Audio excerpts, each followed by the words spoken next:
Hey folks, alright, so we're back in the wood style. We're going to be diving in, I think, to another piece of cypress. I'll show you in a second.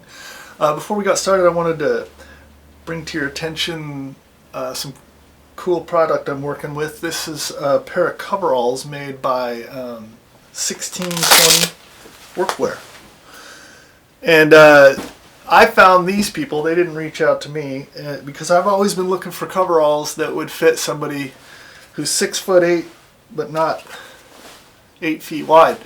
In America, everything's big and tall, and I really have wanted coveralls for the workshop because I like to leave the sawdust in the shed and not in the house. So I reached out to these guys, and they were actually able to find a pair of coveralls that fit me, and they're good quality coveralls. So if you're interested, you can use code Z10 and get a pretty good discount, and if you do so, then I'll get a little piece of that too. So thought I'd pass that on. They make pants, they make shirts, they make all kinds of workwear, made in America, high quality, good product, and they just came out with a new hot weather pair of pants. So go check them out, 1620 Workwear, and then we'll get started here.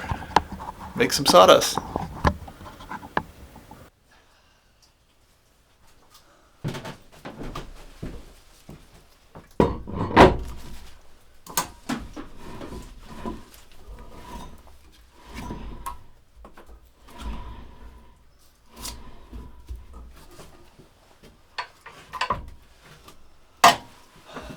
Alright folks, we're gonna be tackling a piece of cypress today. It's got a little bit of chaos down here.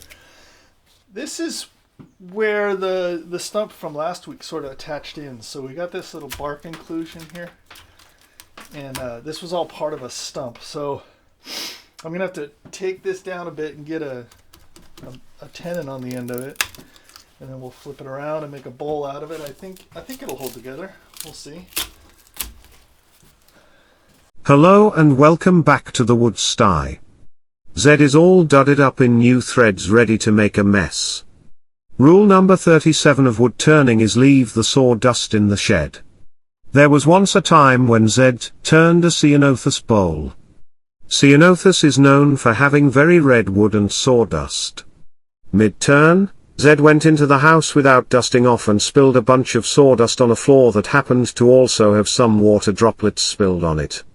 The red sawdust and the water combined to create a macabre scene of bloody violence. The zombie bride found herself awkwardly having to explain to a friend why it appeared as though some foul play had occurred in there. Thankfully today's turn is cypress and will not create fake blood, but the dust of cypress is exceptionally aromatic and can be sneeze-inducing for some people. So follow rule number 37 and keep the dust in the shed and out of the house.